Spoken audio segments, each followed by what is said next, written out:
I can't even look at him. He freaks me out. I'm sorry if this discomforts you both, but we can't go back to the house with him. Even worse, Freddy is afraid of how he looks. He can barely bring his friends home. My grandparents were livid. How can you say such in front of your son? Just because he has a disease doesn't make him scary. I feel ashamed. How can you both be so selfish and heartless? He's your son just as much as Freddy is.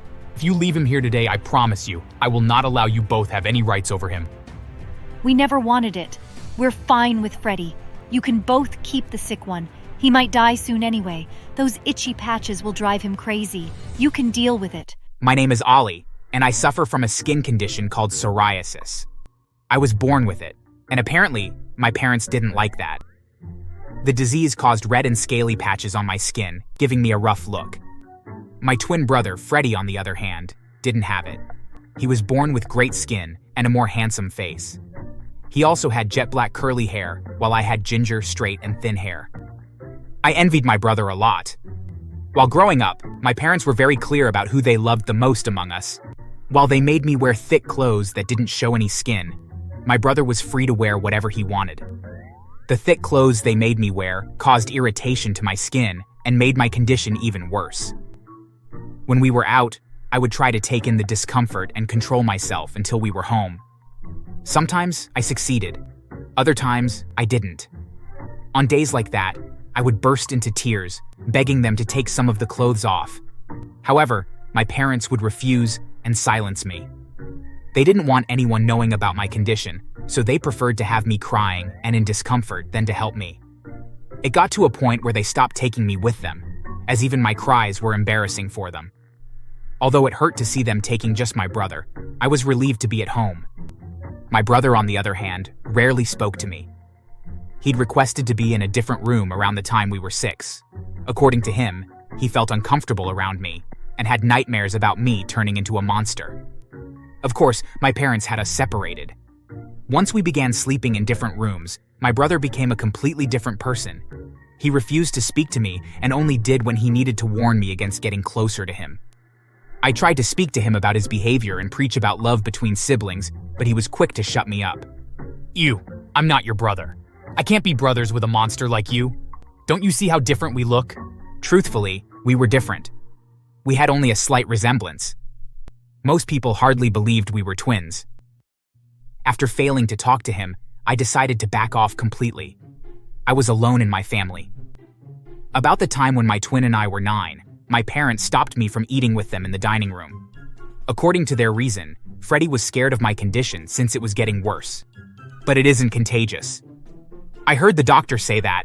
Well, your brother is scared and the only thing we can do is protect him.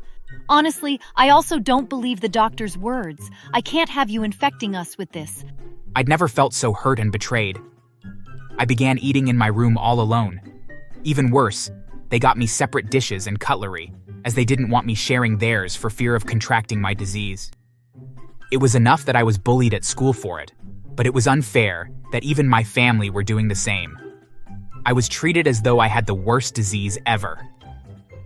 One afternoon, I was in my room when I heard someone enter the house. I'd been waiting for my parents, as I needed to tell them about some things I had to get at school. Once I heard the door open, I rushed out of my room. I knew I wouldn't be able to speak to them if they weren't in the living room, as I was prohibited from going into their room. However, on getting to the living room, instead of my parents, I met my brother with a young girl about our age, and 3 boys who had tough expressions on. What the hell are you doing? Who asked you to come out? I explained to him my reason for being in the living room, but he didn't believe. I know you did this intentionally. You came out to embarrass me before my friends with your disease. I couldn't believe him. How could he think I'd intentionally bring myself out to his friends?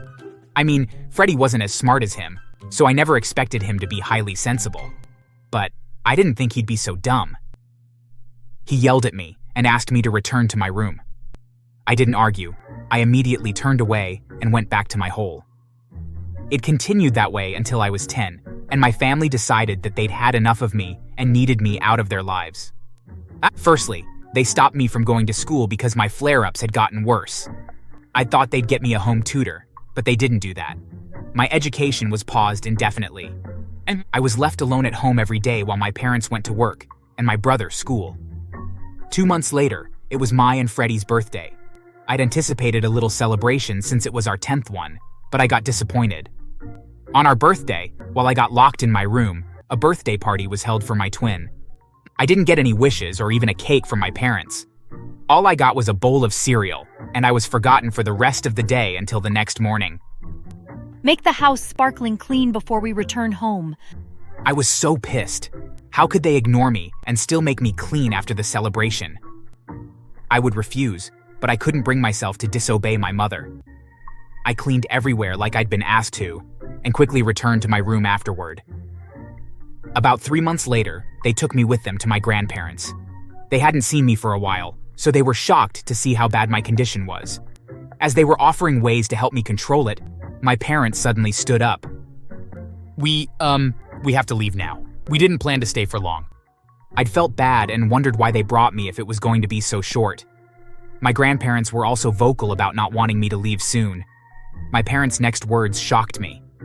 We're not going with him. We're leaving him here with you. We can't take care of him any longer. I can't even look at him. He freaks me out. I'm sorry if this discomforts you both, but we can't go back to the house with him. Even worse, Freddie is afraid of how he looks. He can barely bring his friends home.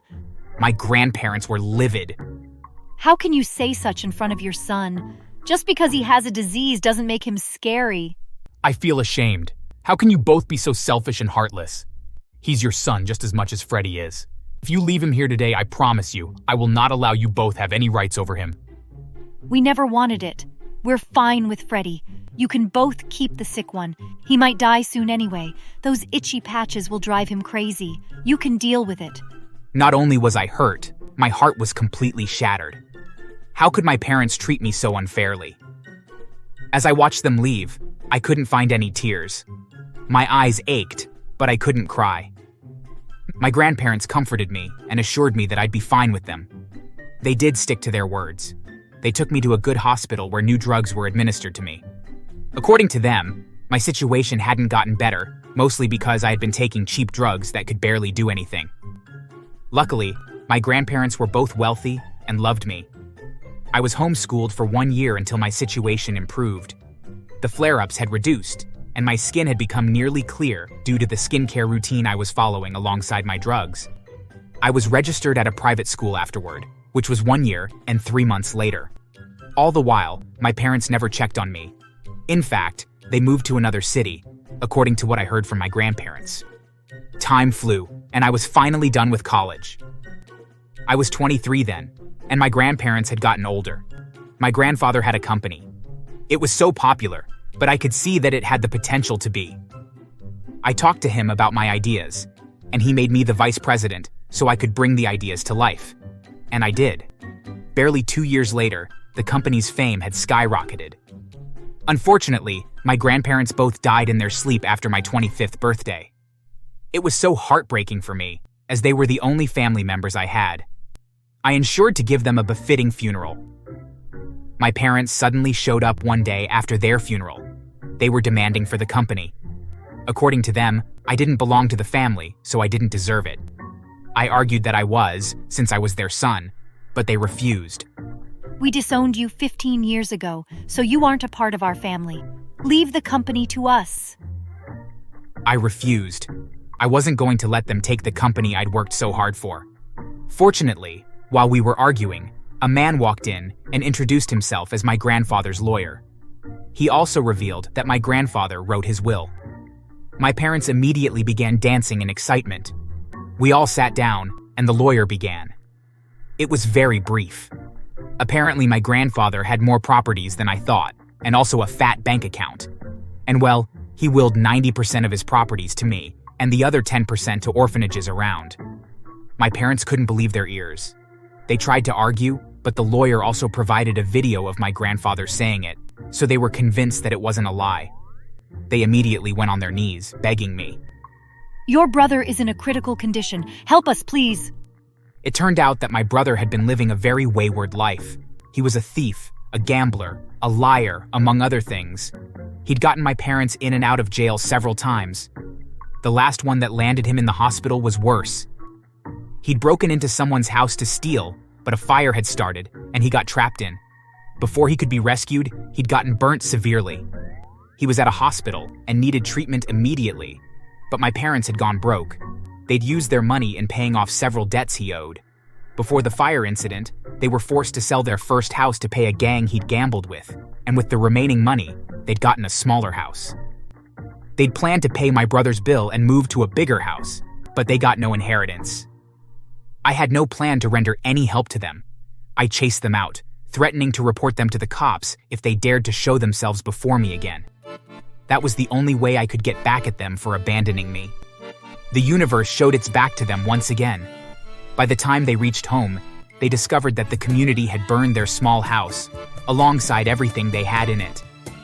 Apparently, they'd found out that Freddy had accidentally caused the fire while he was trying to steal from the family. There was a candle on, and he'd kicked something that hit it. The only way to get back at him was to burn my parents' house. They cried their eyes out, but no one came to their aid. They had no one to turn to. My brother eventually passed away, and my parents were forced to get menial jobs where the pay could barely even feed them well.